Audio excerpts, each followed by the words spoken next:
Yang kedua, pagi ini yang kedua kata hikmah yang kita bisa sampaikan, kata Syekh Ibnu Taimiyah, mata ja'alaka fi zahiri mumtasilan li amrihi wa razaqaka fil batinil al-istilama li qahrihi faqad a'zamal minnata 'alaika.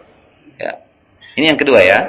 Yang kedua, mata ketika ja'alaka Allah menjadikan engkau fi zahiri di dalam zahir.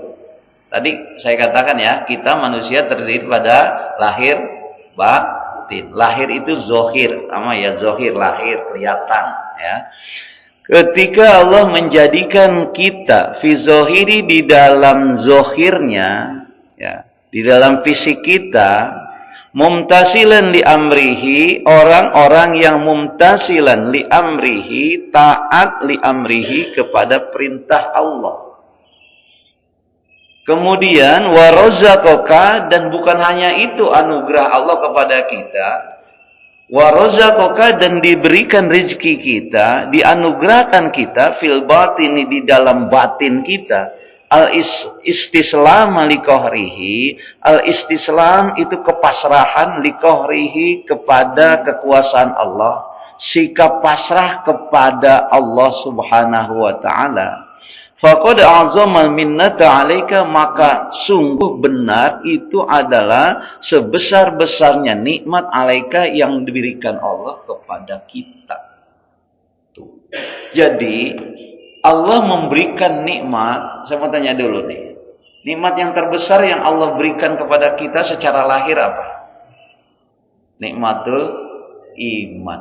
Nikmat iman itu nikmat batin apa nikmat lahir? Batin. Ya, batin. Kalau kita sehat, kalau kita kuat, bisa lihat, bisa bicara, bisa dengar, itu nikmat lahir. Gitu ya. Jadi kita harus bedain ya antara nikmat lahir, nikmat batin. Nah, oke. Kalau kita bisa melaksanakan sholat, itu nikmat apa? Dalamnya ada iman, nikmat batin. Lahirnya tubuh kita bergerak untuk Allahu Akbar, itu nikmat lahir. Bisa ya, bedain ya. Nah, sekarang gini. Ketika Allah menjadikan kita fi zahiri, di dalam zahirnya, dalam lahir kita, di dalam tubuh kita, fisik kita, mumtasilan li amrihi, taat kepada perintah-perintah Allah. Allahu Akbar, langsung tubuh kita gerakin itu ke masjid. Mata kita fungsikan untuk melihat jalanan, karena gelap kan, melihat jalanan padu ya. Kemudian tangan kita bergerak, kaki bergerak. Nah, itu Allah berikan kita adalah nikmat lahir untuk taat kepada Allah. Lisannya untuk ngaji, kemudian gerakan tubuhnya dalam sholat, semua gerakan-gerakannya dilatur, ini lahirnya itu. Kita mudah untuk melakukan itu selama ini, lihat. Kita punya uang, kita berikan kepada orang. Nah, itu adalah nikmat lahir yang Allah berikan. Nah, ketika Allah memberikan nikmat lahir kepada kita, sudah begitu, kemudian secara batin, dan Allah memberikan rezeki kita di dalam batin, al-istislam liqahrihi, pasrah kepada apa? Kepada ketentuan-ketentuannya. Ya, ikhlas saja kita, pasrah aja kepada Allah Subhanahu wa taala. Ketika terjadi sesuatu kepada kita, enggak ngomong lagi kita, wah kalau enggak begini, enggak begitu. Kalau enggak begitu, enggak begini. Enggak ada lagi itu. Pasrah aja sama Allah. Batinnya berarti sudah menerima akan ketentuan Allah. Faqad a'zamal minnata 'alaika, maka itu artinya sebenarnya seagung-agungnya, sebesar-besarnya nikmat yang diberikan kepada. Lahir batinnya sudah bagus ini orang. Itu. Bukan hanya lahirnya dia sholat, tapi batinnya juga di situ tunduk, pasrah kepada Allah. Niatnya sholatnya ikhlas kepada Allah. Bahkan bukan hanya ikhlas, ketika dia sholat dia seakan-akan melihat Allah, musyahadah.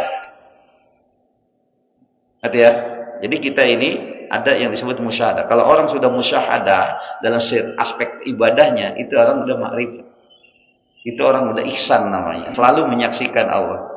Gitu. Bukan hanya dalam sholat, di luar dia sudah menyaksikan Allah, selalu diawasi oleh Allah. Nah, kalau dia selalu merasa diawasi oleh Allah, sama seperti CCTV di lampu merah di rumah kita itu, maling bisa takut itu, karena selalu diawasi. Makanya maling kalau milih-milih, Kalau yang ada CCTV-nya dia melihat, oh CCTV. Kemudian kalau lampu merah, kenapa lampu merah orang nggak bisa tahu, orang CCTV. Nanti nggak ada polisinya, tapi nanti setiap tahun begitu ada pelanggaran langsung pajaknya naik, sanksinya. Sekarang begitu Pak, nggak perlu lagi ngelihat ada patung polisi. Pernah melihat patung polisi nggak? Belum ada CCTV, di lampu merah dibikinin patung polisi lagi gini atau lagi gini. Sekarang nggak perlu lagi, Bapak melanggar lampu merah, ya. Sekarang sudah aja nanti pajaknya ketika bayar pajak itu ada sanksi pelanggaran, bayar lebih mahal. Itu dilihat ya. Tapi nggak tahu di sini. Di sini nggak, kalau di Jakarta itu semua titik-titik udah ada. Jadi tinggal bayar aja sanksi-sanksi gitu. Gitu ya. Nah itu kan sanksi-sanksi yang sifatnya adalah untuk merokobah, memperhatikan apakah melanggar aturan atau tidak. Lah Allah sudah kasih CCTV kita. Di sini Pak, sudah ditancapin chip. Lebih canggih loh Pak. Iya nggak kelihatan nih chip. Raqib atid. Al-Qiyamah 18. Ma yalfizu min qaulin illa ladaihi raqibun atid. Tidak ada suatu ucapan, gerakan yang dilakukan oleh manusia kecuali ada dua malaikat pengawas yang selalu nyata. CCTV-nya ada. Dibukanya kapan ya? Waktu mau meninggal. Dibuka, kelihatin. Kayaknya orang meninggal ada yang begini, ngotot, ngeliatin dia. Gitu. Ada yang senyum. Kenapa? Karena kelakuannya bagus dia sebelum-sebelumnya. Jadi yang dia lihat itu adalah tampilan video yang bagus-bagus. Tapi kalau yang tidak bagus, ditampilan tidak bagus, merengut ya. Makanya ada orang yang meninggal merengut. Ya, kenapa yang tampilkan tidak bagus-bagus? Bagaimana dia membahagia? Nah, kita kembali ke sana. Jadi ini kita lihat sekarang pada diri kita ya. Andai kata kita sehari-harinya ini adalah menjadi orang-orang yang taat kepada perintah Allah, laksanakan sholat, laksanakan puasa, nanti dikit lagi Ramadan puasa, kita sholat sunnah dilaksanakan, meskipun sunnah kita laksanakan, qobliyah, ba'diyah, baca Quran, ya tilawah kita laksanakan, berbuat baik kita lakukan. Nah itu berarti Allah sudah anugerahkan secara zahir kita menjadi mumtasilan di amri. Secara batin, bukan hanya batin, batinnya kalau orang katanya sudah diberikan al-istislam li-qahri, dia pasrah kepada Allah. Salatnya karena Allah, ngajinya karena Allah, kemudian tilawah Al-Quran karena Allah, faqad a'zama minnata 'alaika. Itu adalah sebenarnya adalah sebesar-besarnya nikmat yang Allah berikan kepada kita. Maka bersyukur kita yang sudah begitu. Kalau lahirnya kita nampak, kelihatan ya. Ada yang nampak, kelihatan kan, dan lahir ya. Kalau orang yang banyak, kita ngukurnya gitu deh. Orang baik kan, orang Islam itu ngukurnya ke masjid saja. Kalau laki-laki itu, kalau kita sering ke masjid, itu baik. Sudah mudah dia mendapatkan ketaatan dari Allah itu, muntasilan di amri. Nah tinggal batinnya. Kalau batinnya kan nggak tahu, yang lihat bukan mata, tapi ngelihat hati. Apakah kita sudah pasrah? Pasrah itu dalam arti pengertian ibadah, kita meniatkan seluruh kegiatan-kegiatan ibadah kita karena Allah atau belum? Kalau semuanya sudah karena Allah, al-istislama li-qahrihi, kita pasrah kepada ketentuan Allah, kita mau sholat karena kita pasrah kepada ketentuan Allah, mengikuti perintah Allah, maka kita itu sudah mendapatkan hidayah terbesar dalam kehidupan kita. Nikmat yang besar, lahir batin diberikan nikmat oleh Allah. Karena banyak orang yang diberikan nikmat cuma lahirnya doang. Hatinya belum. Sholat, tapi belum memasrahkan diri kepada Allah. Sholatnya apa? Ya karena malu barangkali sama orang, karena nggak enak sama mertua, dan seterusnya. Gitu. Nah, tapi kalau kita sudah diberikan batinnya juga al-istislam li-qahrihi, dia memasrahkan diri kepada Allah karena Allah saja, ya itu perintah-perintah Allah, maka pada saat itu harus kita merasa dan harus kita yakinkan bahwa itu sebenarnya nikmat terbesar yang Allah berikan kepada kita. Lahir batin kita sudah baik. Gitu. Jelas ya?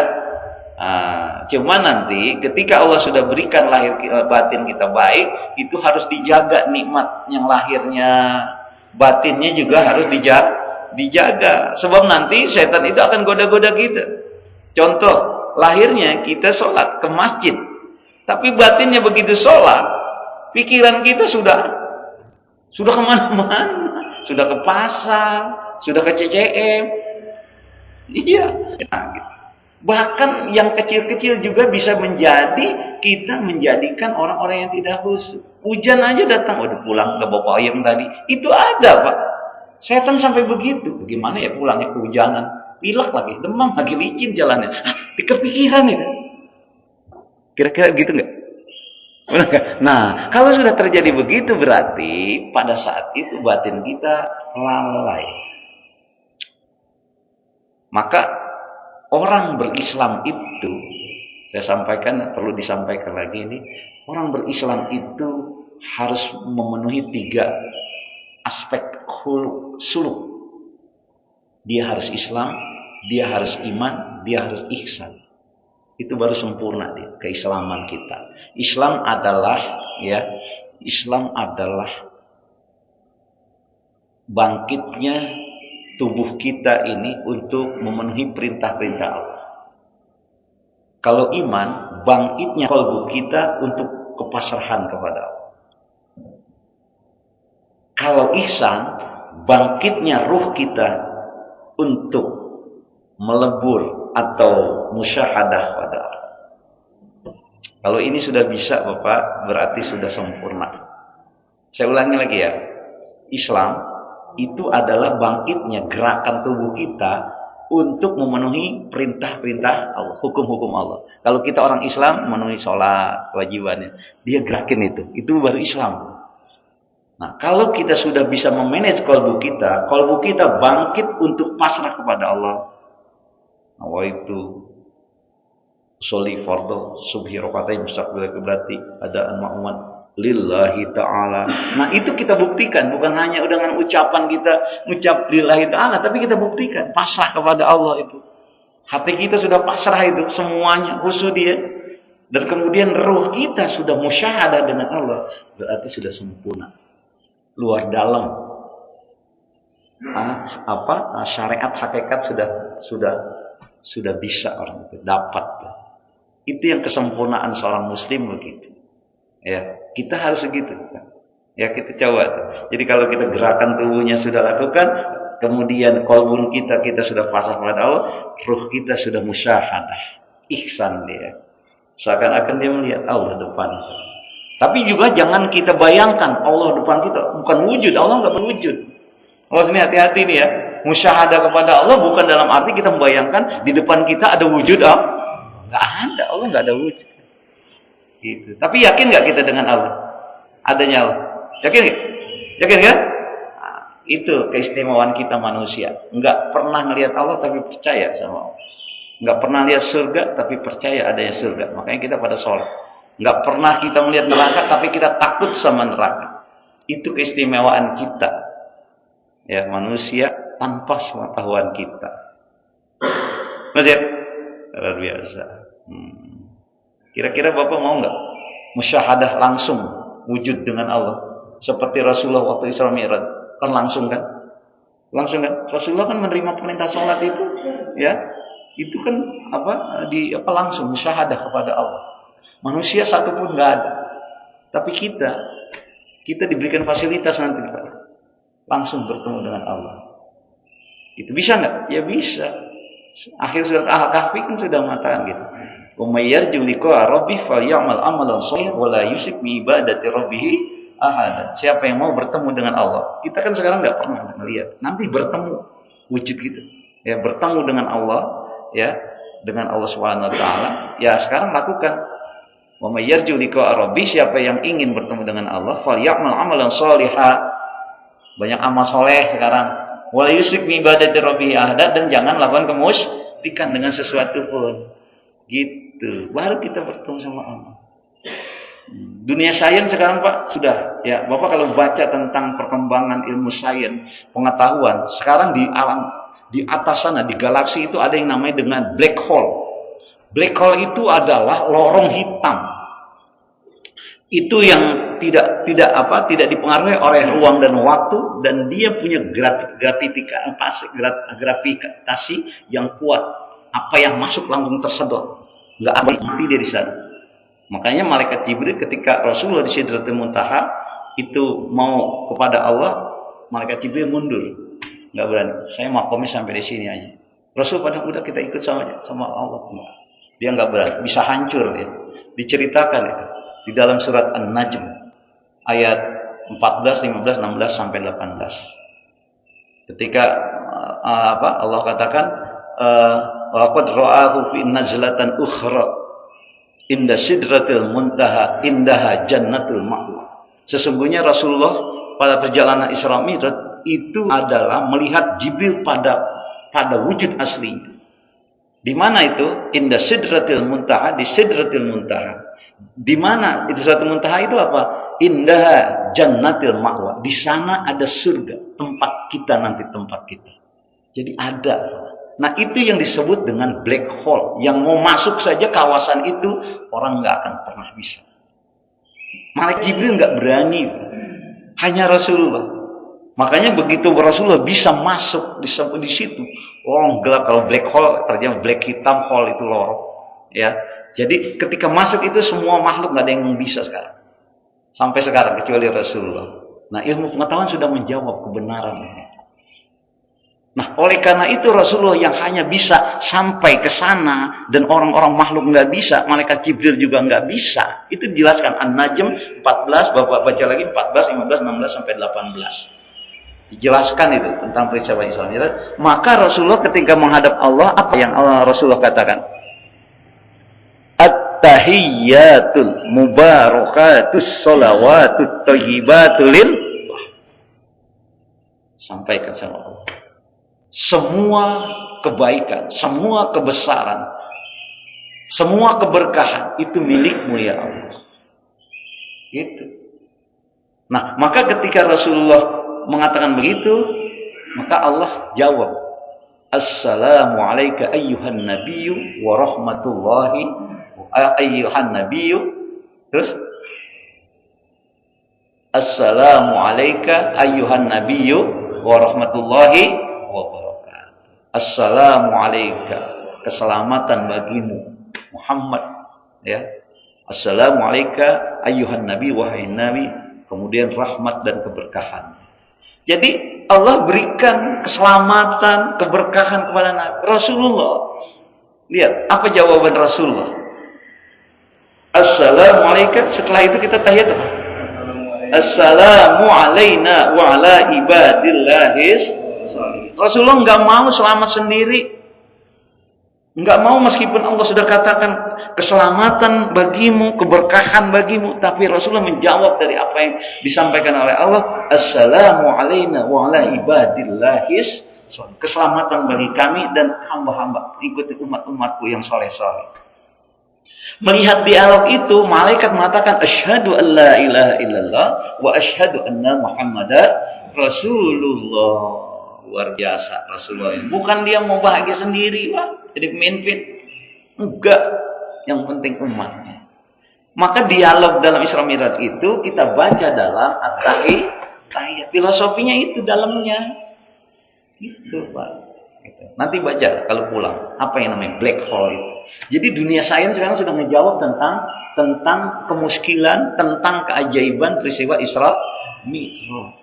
Sudah terjawab masalah. Ada sesuatu tempat yang memang tidak bisa dimasuki oleh semua makhluk kecuali saat itu Rasulullah Shallallahu Alaihi Wasallam. Oleh karena itu masalah ini sampai sekarang nggak terjawab oleh dunia ilmu pengetahuan. Maka cara mengimani Isra Mi'raj itu adalah bukan dengan otak, logika, tapi harus dengan iman. Terus ya, Allah gitu. Udah, 2 aja dulu. Nanti saya pasal selanjutnya.